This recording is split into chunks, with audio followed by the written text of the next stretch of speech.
Primeira pergunta desse vídeo vai ser para o Luan Magalhães. O que te incentivou a gostar do gênero de terror e a produzir filmes no Brasil, curtas-metragens, enfim? Eu sempre fui um menino medroso. Eu era um cara curioso, era um menino curioso, mas eu era muito medroso, né? Eu não podia ver nada de fantasma, de demônio, de bruxaria, de lobisomem, e eu ficava com medo.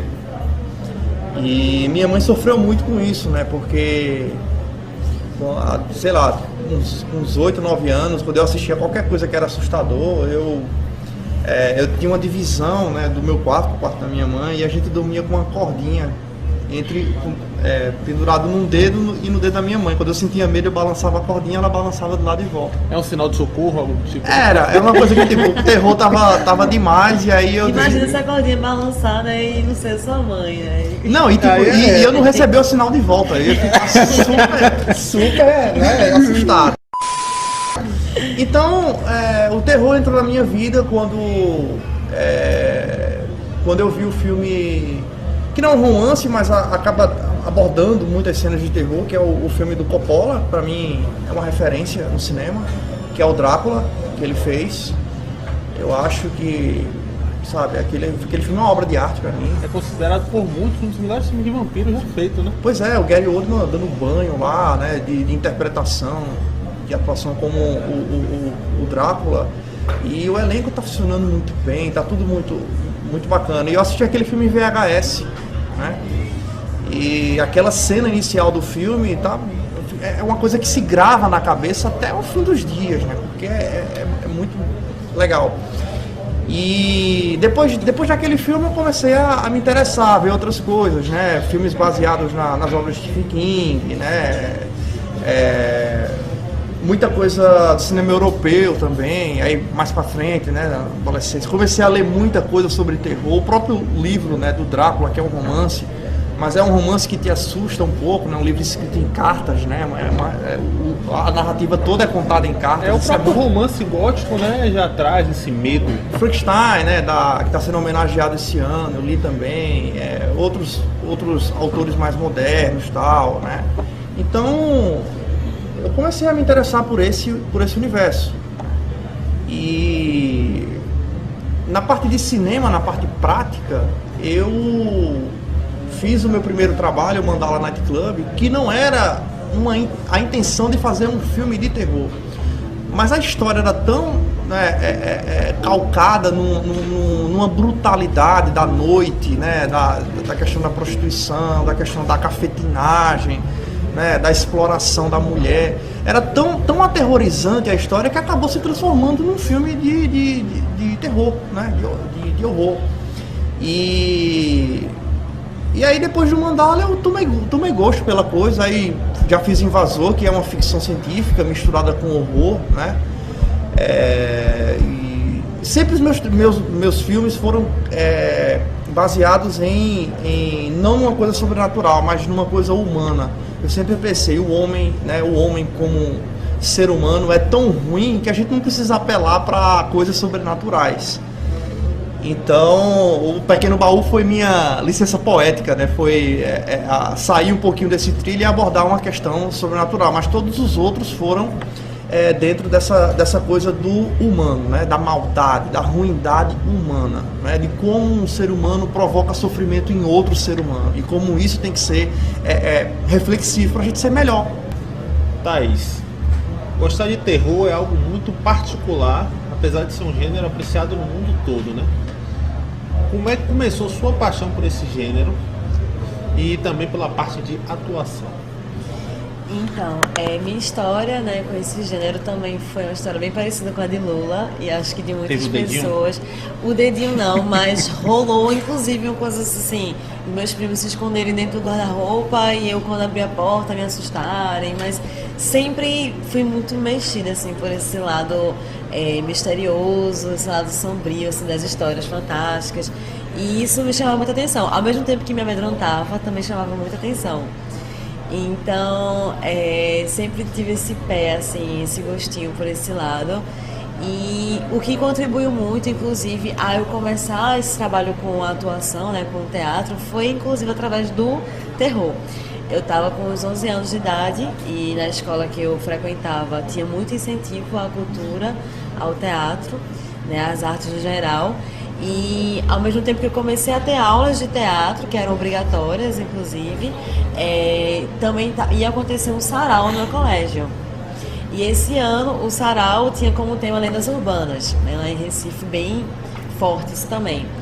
E aí a minha turma tinha ficado com a Loura do Banheiro, que em Pernambuco também é chamada de Menina do Algodão. E sobrou pra quem fazer, né? Sobrou pra mim. E aí foi quando eu comecei a pegar de fato uma personagem, né? Um papel, e a gente passou uns 6 meses trabalhando. E essa história, assim, o dia que a gente apresentou marcou muito, assim, a minha história, assim, a minha vida mesmo, tanto como pessoa, tanto na parte, assim, teatro. Foi o dia que eu decidi, de fato, assim, não, teatro é minha paixão, eu quero fazer isso pro resto da minha vida, assim. E foi um encontro mesmo, foi o teatro e o terror se uniram, né, e teve esse casamento e deu esses frutos, assim, até hoje. Lula, você já falou especificamente que o terror você explora muito mais puxando para o lado humano da coisa, né? Porque o homem pode ser tão violento ou até mesmo tão mais assustador que qualquer outro tipo de gênero e tal. Isso surgiu por algum motivo específico? Eu morei numa cidade interior durante 22 anos e eu percebia que na infância, né, estudei em colégio interno e eu percebia que na infância muita coisa de maldade já permeava, sabe, a cabeça dos meninos, das meninas, né, coisas de perversidade mesmo. E eu sempre pensei, olha, tem coisa que não se aprende, você já nasce, né, eu penso dessa forma. Então, eu acho que tanto a bondade como a maldade faz parte do DNA humano.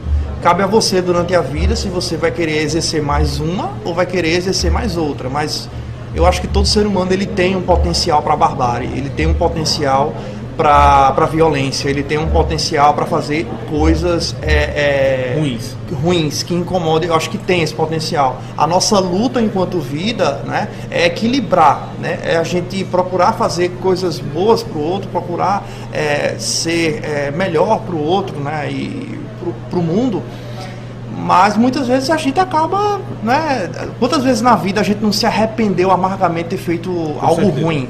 Com certeza. A gente sempre passa por essa situação. Então eu acho que está no DNA humano esse cara e coroa, esse anjo e demônio. E isso misturou também com a literatura, né? Com os filmes que nada mais são, mesmo que ali seja uma ficção, uma coisa ou outra, mas nada mais são do que um retrato, né?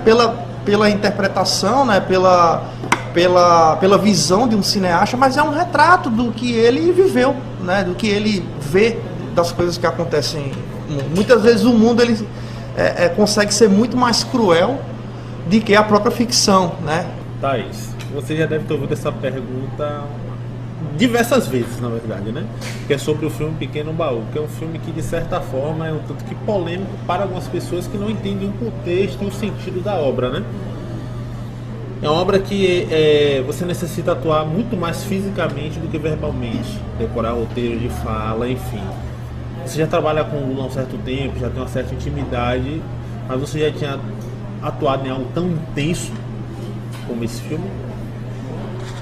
Bom, de fato, os trabalhos com Lula, assim, tem essa profundidade, né? E ainda mais porque explora muito a questão da expressão corporal também.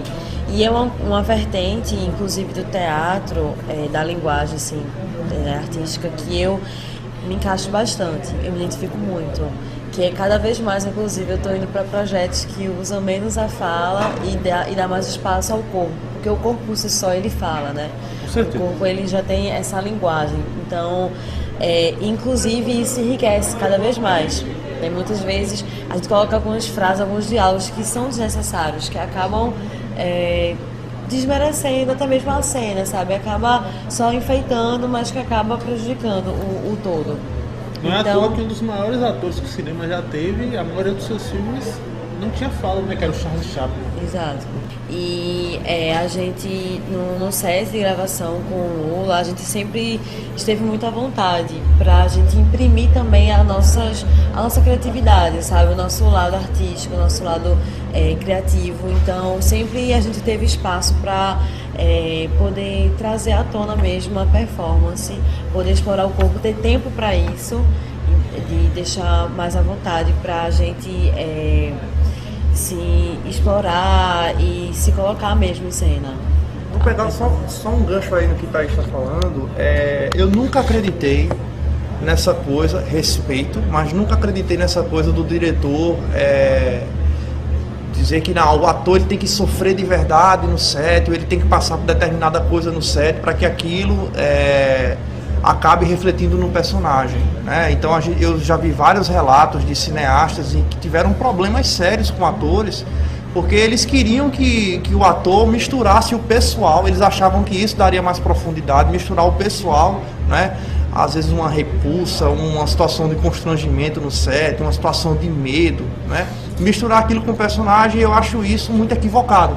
Eu acho que a pessoa que trabalha com atuação, ela estuda aquele personagem, ela está preparada para fazer aquilo no dia. Então, se o filme tem essa atmosfera de terror, né, de horror, ele não vai perder se você tiver nos bastidores, no set de filmagem, um clima amistoso, um clima onde o ator, a atriz ficam à vontade, sabe? Eu acho que na hora de gravar, né, quem está atuando sabe que ali tem que sair, né, e ele incorporar o personagem, né, a personagem. Então, eu sempre procurei, né, principalmente quando a experiência vai passando, eu sempre procurei fazer do set de filmagem um ambiente muito agradável.